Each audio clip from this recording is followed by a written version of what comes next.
आज हरियाणा प्रदेश इसमें 70% यहाँ की पॉपुलेशन कृषि पर आश्रित है और यहाँ किसान और किसानी से जुड़े हुए खेतिहर मजदूर, आड़ती, किसान के व्यवसाय से जुड़े हुए लोग की परसेंटेज 70% और ये 70% की पॉपुलेशन लगभग 80 विधायकों को अपना कीमती वोट देकर विधानसभा में अपना वकील बनाकर देते हैं।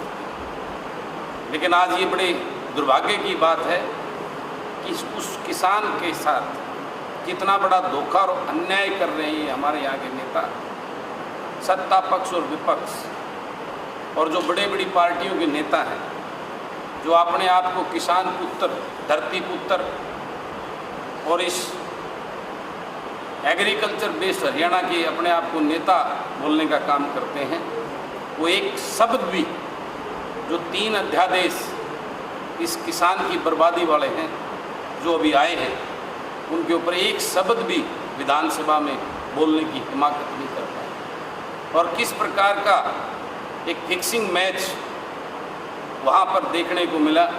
आज पूरे प्रदेश का किसान बहुत ही निराश और ठगा हुआ महसूस कर रहा है। लेकिन मैं आप मीडिया के साथियों से के माध्यम से बताना चाहता हूँ, इस अंधी बहरी सरकार को सचेत करना चाहता हूँ और उन विपक्ष के नेताओं को कि ये हरियाणा प्रदेश का किसान अब सड़कों पर उतरने के लिए तैयार है और एक बहुत बड़ा आंदोलन इस प्रदेश में किसान 36 बिरादरी के लोगों के द्वारा, किसान के व्यवसाय से जुड़े खेतिहर मजदूर के द्वारा, जो इस खेती के व्यवसाय से जुड़े हुए आड़ती और अन्य व्यापारियों के द्वारा एक बहुत बड़ा आंदोलन इस प्रदेश में, इस प्रदेश के किसान को हम मरने नहीं देंगे और मैं इसके लिए अपना तन मन धन इस आंदोलन में लगाऊंगा और अपने किसान के साथ ये अन्याय नहीं होगा। एक छोटा सा संविधान, एक छोटा सा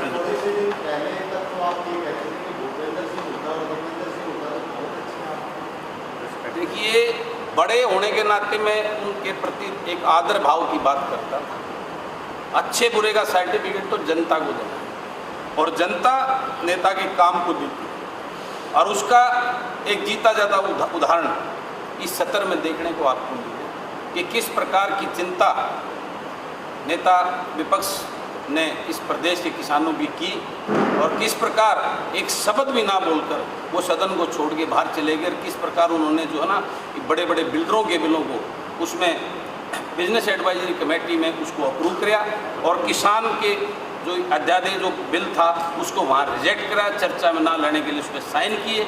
ये उनका जो है ना किसान के प्रति प्यार और उसकी जिम्मेवारी, इसको किसान पुत्र कहते हैं, बड़ी बड़ी बात को वो सामने दर्शाता है। मुझे कहने की जरूरत है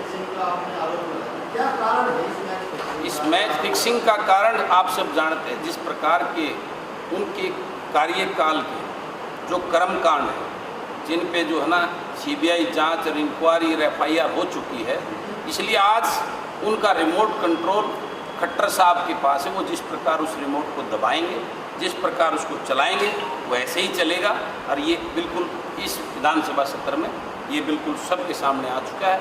लेकिन मैं आपसे मीडिया के माध्यम से इस पूरे प्रदेश वासियों को कहना चाहता हूँ, अगला सत्र जब भी डेट आएगी, सबसे पहले अगर वहाँ कोई चर्चा होगी तो किसान के मुद्दों पर होगी। अदरवाइज मैं अकेला ही 100 के बराबर पढ़ के मैं इस सत्र को चलने नहीं दूँगा। मैं आप सबके लिए चैलेंज करता हूँ।